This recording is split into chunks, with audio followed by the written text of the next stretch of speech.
What's up, guys? Just wanted to pop on real quick to talk about something. I want to keep it real with you guys.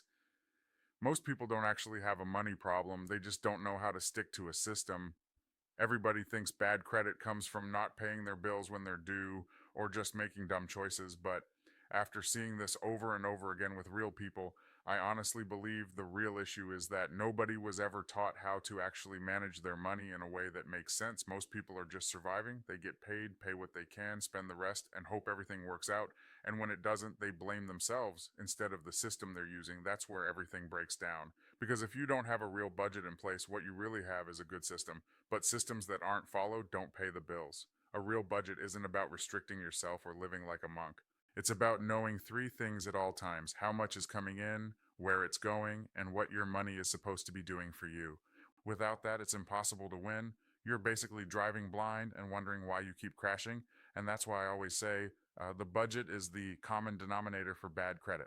Not because people are bad with money, but because nobody ever gave them a system that actually works in real life. Think about it.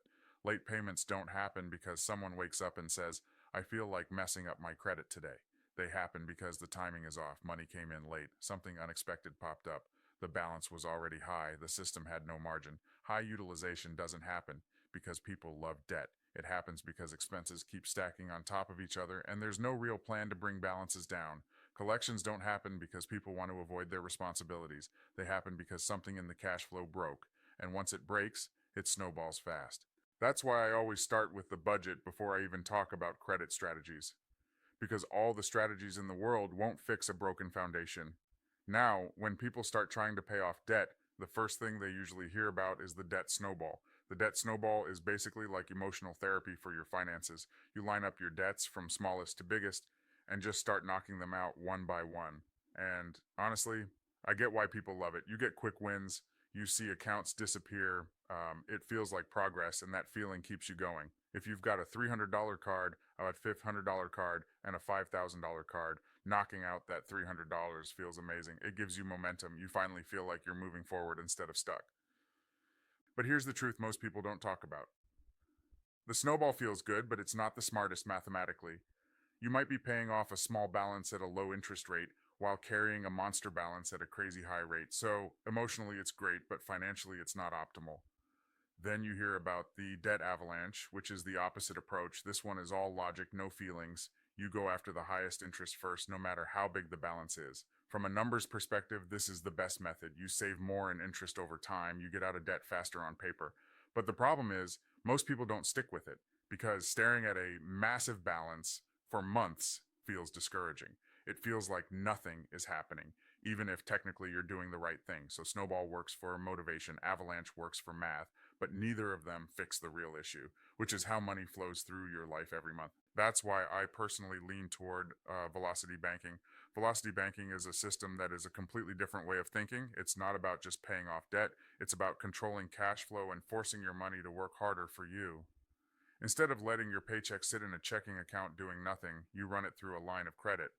That way, the moment your money hits, it immediately lowers your balance and reduces interest. Then you use that same line to pay your bills, but only what you actually need. So your money is constantly attacking the balance instead of sitting idle. It's like turning your income into a weapon against your debt instead of just a paycheck that disappears every 2 weeks.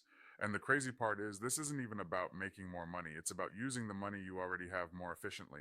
Most people let their money chill in checking, while interest quietly destroys them in the background. And velocity banking flips that.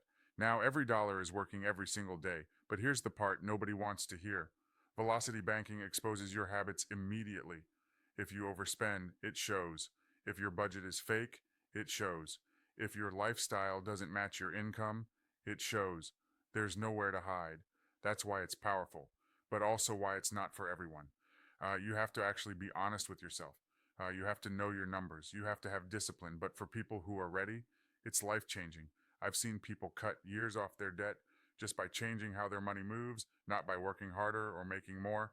And that's why, if you ask me personally, Snowball is great to get started, Avalanche is great for spreadsheets, but velocity banking is the closest thing I've seen to a real life system that actually works long term.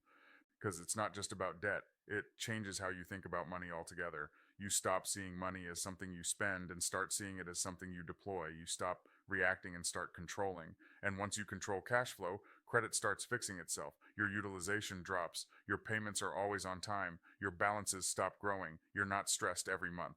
And that's the part nobody talks about enough. Good credit isn't built by arguing with credit bureaus. It's built by building a system that never breaks in the first place. That's why I'll always say this. Bad credit isn't a personal failure, it's a system failure. And systems can be rebuilt, not with hacks, not with shortcuts, not with gimmicks, but with a real budget, real structure, and a plan that actually matches real life.